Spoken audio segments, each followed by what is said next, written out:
So before the next chapter of One Piece comes out, I want to take a quick little guess on what Sanji's raid suit is most likely going to be.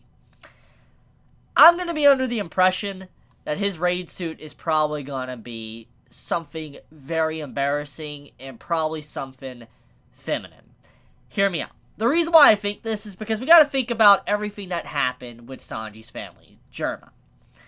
Yes, at the end of the arc, Sanji came in peace. Like, he was at peace with his family. With his brothers, his sister, his father. He said to his father, "You're not my father. You know, Zeph is my father." But even then, there was some peace between that. The exchange that Sanji had, he finally made peace. He's like, "I am no longer your son.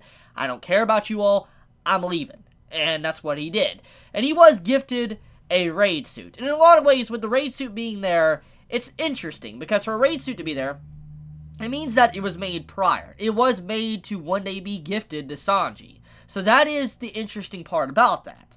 And the thing is, with Sanji now having the raid suit, it makes you wonder, what's it going to look like? Obviously, if we go along with the themes of everything that's been previously established in, you know, with the other raid suits from Germa 66, Sanji's siblings, it's going to take on the color of the character. For instance, we had like a green raid suit, we had a red one, we had a blue one, we had a pink one.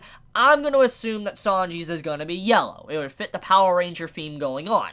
But if I had to assume anything, I want to assume that the raid suit's going to be super freaking embarrassing. And the reason why I think that is because, remember, Sanji's family was always being jerks to him, picking on him, doing mean things. And so I'm under the impression that the raid suit in some ways was probably made to be very feminine because they thought Sanji was weak or whatever. So I could see them going out of their way and making the raid suit look like a dress or something. So I feel like when Sanji puts on the raid suit, he's probably going to be in a dress. Like, he's probably gonna have a full body suit where his face is not shown, but he's like in a dress or something. Something tells me that's gonna happen. It would make so much sense with Sanji's family, and it would also make so much sense with everything that's already happened to Sanji in this story. With the whole thing where he was, you know, training on the island for, you know, a couple years and all that, and he was learning new techniques and stuff. It would fit so perfectly with everything if he got a dress. It would be hilarious. I would laugh. It would be expected in a way, but it would be awesome if Oda does that to troll Sanji,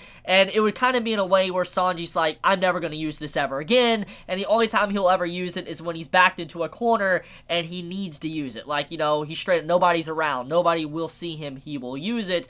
That would be crazy if that is the case, and that is what his raid suit is. But okay, now with the little fan theory out of the way, let's talk about this chapter. So, Big Mom is in this chapter. Big Mom popped up, which we knew she was coming for a while. We knew she was going to be coming to Wano. It was only a matter of time. But she appeared in this chapter, which, by the way, shock. And when she appeared in this chapter, she was riding up into Wano, going up the waterfall, and as she's about to get over the waterfall, you have it to where King pops up with his Pteranodon, and he comes in, and he knocks Big Mom's ship out, and Big Mom falls into the water.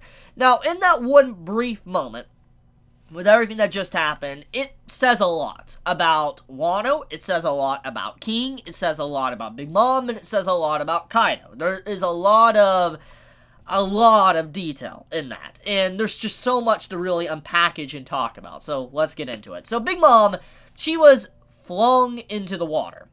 Now, as we know, when it comes to Devil Fruit users, when you are in water, you die. Like, you're gonna sink. You're not gonna be able to do anything. You're done. GG. It's over. Wrap it up. And Big Mom flew into the water. And it's been established for a very long time, if you're in the water, it's over. Even if you're a strong individual, water is your kryptonite.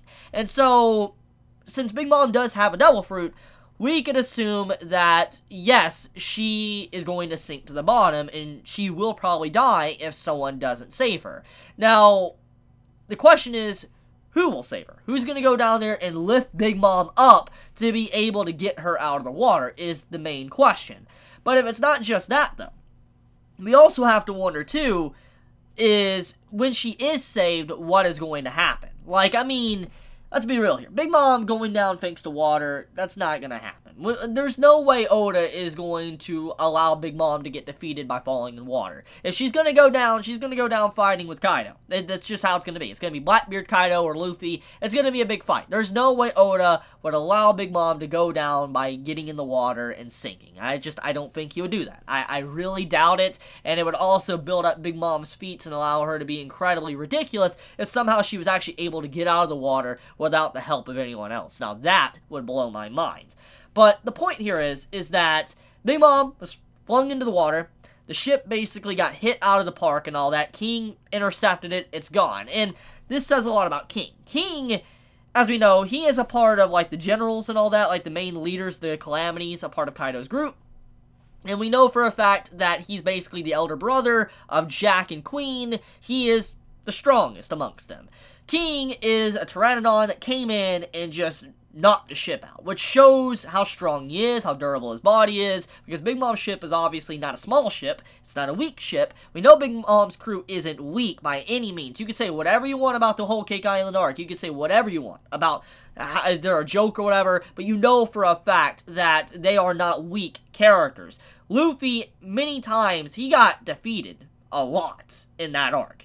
I mean, the only reason why he was able to come out of that arc fine was thanks to Pudding, but also thanks to Katakuri being a nice man. If Katakuri wasn't a good individual, Luffy would have been done in the story. So, it says a lot. So, I think King doing what he did really sets him up to be a really strong opponent, and I think if I had to assume his level, I'm assuming he's probably around the level as Katakuri. I'm assuming that's probably where his level's going to be. And if that is the case, it's kind of a shame that Katakuri probably isn't on that ship with Big Mom. And the reason why I assume that is because when you look at the little screenshot that shows Big Mom pirates, you don't see Katakuri at all. You see Flambe and all that right in front of Big Mom, which we know for a fact Katakuri does not like her after the events with Luffy. So there's no reason he's going to probably be there. There's just no way he would want to be there. So he's probably sitting at Whole Cake Island, watching the capital, probably watching the Poneglyph, and that's about it. And so he just stayed behind.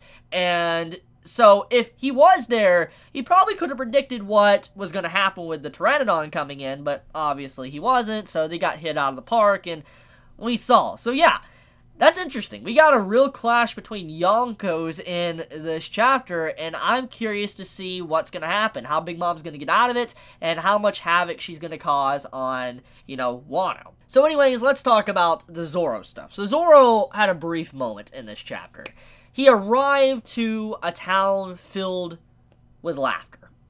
Honestly, looking at all of the citizens a part of the town, this poor town, I had a very eerie feeling. Hopefully I'm not the only one to feel that, but I was reading the chapter, I'm like, this is some creepy stuff. I mean, they say that you need to be happy, you need to be smiling, you need to always smile, because it's the only thing that we really have, which, in a way, I guess what it shows is that everything has been taken away from them. Their homes have basically been taken away, their food, their water, even their life itself has pretty much been taken away. But if there's one thing that they won't allow to be taken away is probably their smile, up until the very point to when they die. And I think that's kind of the message there, is that all these citizens, they're so broken, they're so sad, that they are literally forcing smiles just to be able to go day by day without succumbing to misery. And it's a sad outlook on the citizens of Wano and what they have to go through just to be able to survive. That's sad. It really is. And I think Zoro, when he was looking at the water and all that, he realized, how poor their condition was. That's what that scene was, where he looked at the water, and when he didn't want the cup of water, and the girl offered it back, saying, it's not contaminated. It wasn't because he was worried the water was contaminated. The reason why he was given the water back was because he realized they didn't have much. They didn't have anything, and he's like, I don't want to take the only little things they have from myself. And so Zoro obviously wanted to offer it back. And obviously they wouldn't allow that, so he's like, I guess I can't, refuse the gift, and he decided to drink it. But it was a really nice moment for Zoro as a character, showing how compassionate he is, how nice he is, being able to read the moment, the atmosphere. and he carried along with it. I feel like this is going to give reason for Zoro to want to defend these people and help them out because of what he just witnessed alone. It's a sad depiction on the people of Wano. In a lot of ways, Zoro really blends in with Wano because remember, Zoro is a swordsman, and Wano is kind of like a country of samurai. So obviously, Zoro seeing a country that's kind of like famous for swords and stuff in such a state's probably going to wound him. This is kind of like a Zoro arc in a way. I mean, it's going to be something very important for Zoro. Zoro is building up to be very important for this arc. There's just no way an arc themed around samurais and stuff wouldn't be important for Zoro as a character. So I feel like something important is going to happen here. I don't know what, but something will happen, and I feel like we're just getting the setup for it right now in these brief chapters we are getting. Now, the later part of, the chapter with Sanji encounters Page 1. Page 1, I'm curious to see how strong the man is. I don't think Page 1 is probably going to be a weak guy. I think he's going to be incredibly powerful. Probably not to the level of King, Katakuri, etc., etc., but I think Page 1 will be strong, put up a decent fight, and we will get to see the extent of Sanji's strength and also his raid suit, and see where he kind of falls in line with the other Straw Hats, and if he can be truly helpful for Luffy's forces, a part of the Straw Hats and all of that. And I think Sanji had a really good idea here. He's like, look, we're worried about our forces being depleted, but why don't we deplete their forces as well? Attacking them while, their backs are turned. That's basically what Sanji is doing. He's attacking Page 1. If he removes him, that's one less fighter they have, a part of their forces that can help out Kaido. So Sanji is doing a smart idea. Like, if he can take the man out, it is making Kaido's army weaker. So, it's like, I'd rather get the fight done now than have to wait days to get to the fight. So, it's cool stuff. I do like all this build-up for Sanji. It's going to be the first official 1v1 I think he's had in a very long time. So, I do wonder how Oda will handle this and how good the fight will be. Because, I mean, like I said, it's been a long time since Sanji has had a 1v1. The last time he's had a 1v1, I guess, technically like a fight, would be Luffy versus Sanji. But if we're not counting that, I don't even remember how long it's been. It's been a long freaking time since he's really had a fight. So, yeah, I'm looking forward to it. Oda, I'm impressed with this chapter. I like the setup. And sadly, there's going to be a break next week. Yeah, that sucks. So, hiatus, no chapter next week. At least we're going to get, My Hero Academia. But I guess I want to end this video here. Let me know your thoughts in the comments below. If you enjoy my content, please subscribe. If you like this video, please leave a like. And with that, I love you guys. Chibi out.